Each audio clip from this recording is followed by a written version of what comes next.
And I was up on that shit like it was scratch and sniff. Like, okay, Tata Business Empire Part 1, the 100 countries. How big is Tata? Bro, it's all jokes? Yeah, of course. All right. So for the Tata episode or the Tata Empire, I know Ratan Tata was a businessman that was beloved by India, and from what I've seen, he is one hell of a man. So let's see what this is all about. Bombay House. This is a simple looking head office of the Tata Group in Mumbai, India. But Tata Group is anything but simple. Started as a small trading company by Jamshedji Tata in 1868, Tata Group now has more employees than Toyota. I don't know if having a lot of employees is always necessarily tied to having a very good business. Coke, Facebook, Microsoft, and Google combined. I need this guy to get way more excited for this video. This guy sounds like he's halfway asleep in a chai latte shop. Go get yourself a chai and tell me about Tata Ratan. It now operates in over 100 countries. So let's tighten our seatbelts and take a world tour to witness the remarkable business empire. Bro, if you're driving the car, I feel like I could stand on the roof of the car with how slow this is going. Tata Group. Our first stop is North America. Here Tata Group owns the luxury hotel Taj Campton Palace in San Francisco, Taj Boston, and one of the world's finest and New York's iconic hotel, The Pier. Tata's Tetley Tea is the second largest tea company in US and largest in Canada. Wait, this is a part of the Tata Group? I actually know this company. They also own popular brands like Good Earth, Yep, and America's third largest coffee company, 8 O'Clock Coffee. I'm not gonna lie, this is some nasty ass coffee. Whenever you go and you see an 8 o'clock coffee, you're like, ugh. It's gonna have caffeine, but it's gonna have no taste. Tata's IT service company, TCS, operates 24 offices in North America, and while their animation and design lab, Tata Elixir, also operates in 8 plus locations in the region. In manufacturing sector, the group operates a soda ash mining company in Wyoming, iron ore mining company in Quebec, Canada, steel manufacturing facilities in Ohio and Pennsylvania, and also a coffee production plant in. Okay, I'm not too upset with this, but how is it that India and these companies that are overseas have so many companies and manufacturing things within America? He has still manufacturing facilities in Ohio and Pennsylvania? What about Mumbai or Punjab? I feel like those places kind of need some manufacturing too, right? In all, Tata Group employs over 20,000 people in North America, What the fuck? about 3 times more than how many people Microsoft employs What the fuck? in India. What's more, this is not a bad thing. In America, I want the best of the best where meritocracy wins, right? So if you are leading in that field, you're the best person in that field, I want you to lead in that field, right? But like, I feel like with India's population, young population, the growth of its economy, you would think that more manufacturing and more of a hub would be a focus in India instead of trying to just ship everyone out to America. Now let's travel to South America. TCS employs more than 8,000 people in 8 countries in South America. This shit is global. The group is also an investor in the first submarine fiber cable network between US and Brazil. Tata Wow. also owns world's largest subsea fiber cable network. Today, 25% of world's internet routes travel over Tata's subsea networks. Wow. From South America, let's travel to Africa and land in the port city of South Africa, Cape Town.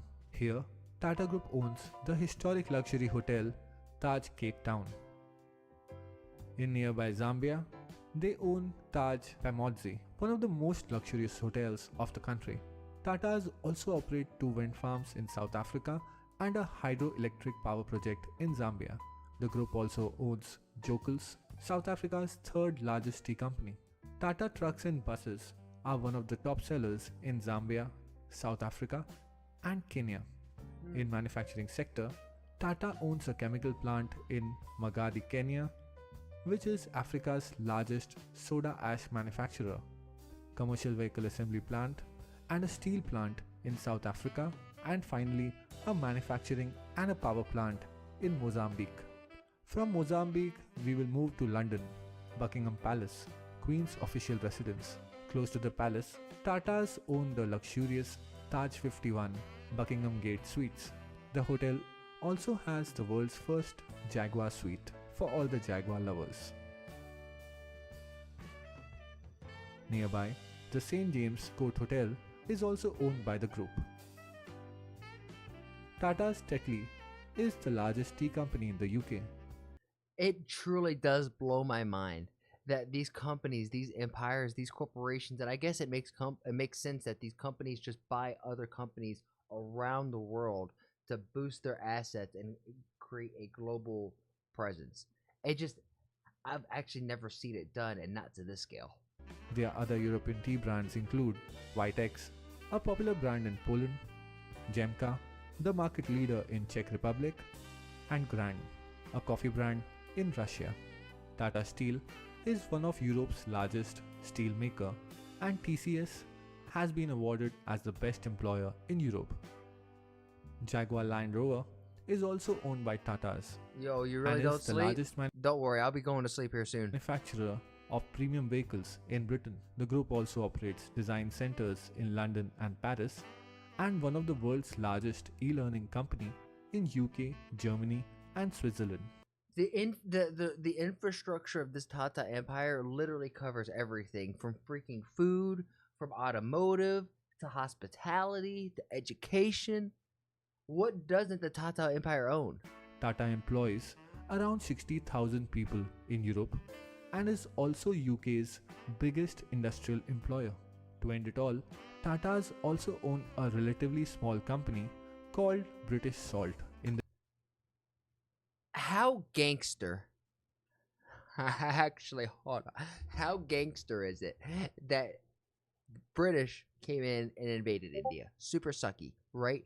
But now India is going over to Britain and buying their salt, their luxury hotels. They're the number one tea. Oh, you guys like tea time? Well, guess what? You can drink on our tea. And guess what? All these leaves have been on our nuts, bitches.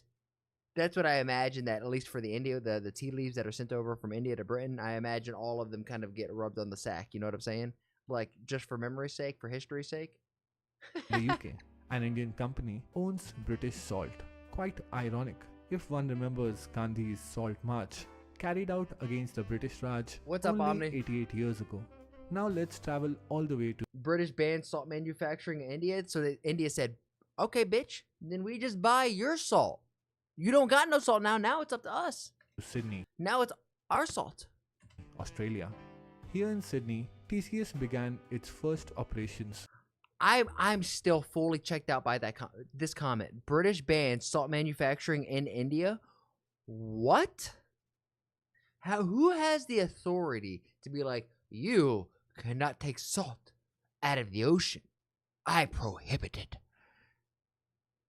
in Australia. Who the fuck do they think they are? They can't even get their own tea and crumpets from not being thrown overboard from the Americans. Who the fuck do they think they are?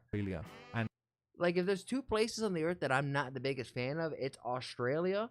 I've never met a really good Australian, and nor have I really met a good English person. now, the company They've always been out for themselves, and they kind of want, if the people around them are trying to succeed and get better, they try to like actively pull them down and put shackles on it. It's a very weird society. operates across Australia and New Zealand with over 10,000 Pep's gameplay is lit. Yeah, he's good. employees and clients like Qantas, Telstra, and Commonwealth Bank. Tatas also own popular Australian coffee machine brand MAP and operate data Now you know why British food sucks? No salt. Also, in the morning, if you have a morning breakfast dish called spotted dick, you're starting your day with a plate full of spotted dick? No wonder you guys are fucking gloomy and pissed off all the time. I would be too. data centers across Australia through their partnership with NextDC. The group also holds stake in Scarborough Downs coal project in Queensland. No, you know what's funny? over here. I'm sorry, I keep just pausing the video. You know what tea is the best British dish? No, it's tikka masala, which is Indian. What the fuck? Australia. Britain is really just envious of India and just wants to be India, but they are just nope. Finally, we have reached Asia. Let's start in the desert sands of the Middle East. Yo, Tata's what's up, Range dude? Rover is one of the most sought after four-wheel drives in the region. Tata Motors is also a leader in the medium and heavy commercial vehicle segment in GCC countries, while TCS has multiple offices in the Middle East, including an all-women IT services center in Yo, that's Melania Trump. This is Melania. What the hell? Riyadh, Saudi Arabia. The group also owns Titan watches, our leading brand in Oman and Bahrain. They also own logistics company in UAE and the luxurious city hotel Taj Dubai near popular landmarks like Palm Jumeirah. Finally, Voltas. Titan watches? Yo, I've actually heard of Titan watches. I know they're good. Once more, it blows my mind how literally spread out the Tata empire is. From freaking pharmaceuticals, from agricultural to automotive, to heating and air, to electrical, to education, literally in everything. Tata's leading air conditioning brand has completed major mechanical and air conditioning projects that include Burj Khalifa, Dubai, international airports in UAE and Bahrain, Ferrari Experience, This is a real place? This looks like a POI out of a video game. and F1 racetrack in Abu Dhabi. Southeast Asia. From deserts of UAE, we will move to South Korea.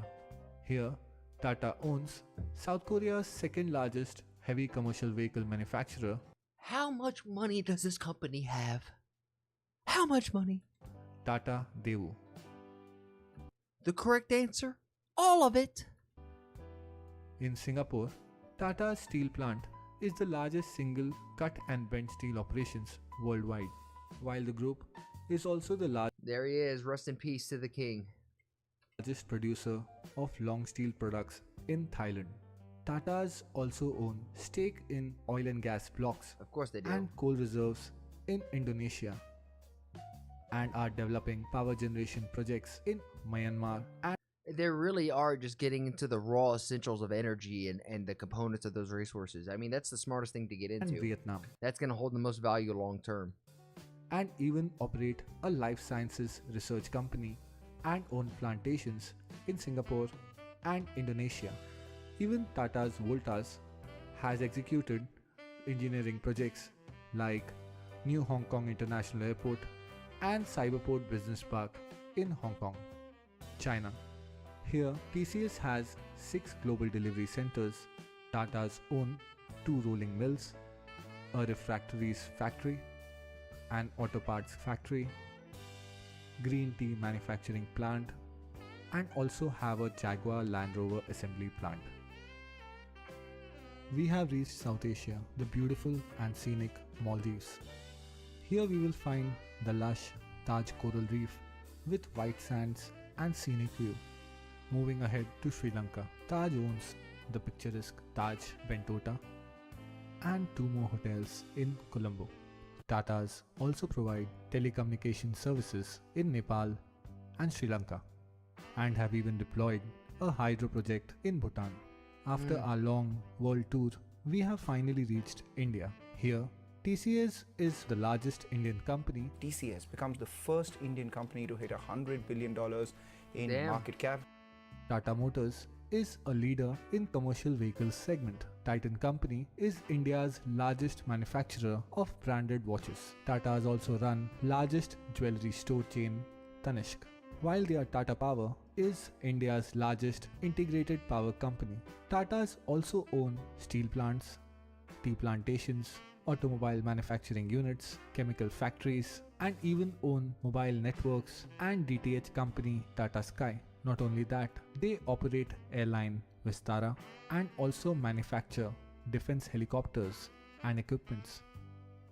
Even Starbucks in India is jointly owned by the Tatas. Tata They has manufacture not weapons only too. That's what I was just seeing And if that means to me, if the Tata Empire has some level of like weapons manufacturing, then there's some level of, I don't know, like highly sophisticated innovation. created a massive business empire, but also multiple They're into some deep shit in that regard. Yeah, that's where it's like that I don't know how much I approve of, because whenever you find a business that is developing weapons, normally when there's smoke, there's fire. social institutions like And they donate heavily, which is a really good way to take the attention off of the smoke. cancer treatment centers, mathematics and science research institutes, Imagine Amazon's making a weapon and then donating 67% of it. I don't know how I would feel about that, to be honest, because I think it would make a false illusion that this is an altruistically good company when there's no such thing as an altruistically good, right? It could put on the face that it's good, but it's got to take a shit somewhere. and also the first planned industrial city of India, Jamshedpur. 66% of the group's shares are held by a charity trust. Across the world, the company has been involved in multiple social programs. Tata is truly an incredible company and has traveled a long way from Mumbai to be now present all across the world.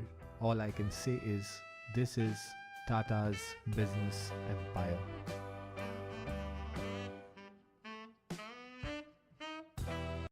All right, so for the Tata Empire, I think Ratan Tata probably was a good dude, right? I obviously, rest in peace. We're not going to say anything bad. But it is weird when this company is involved with so many different things. And, I might say PR going too good a little bit. Ratata was a good dude, seemingly so, right?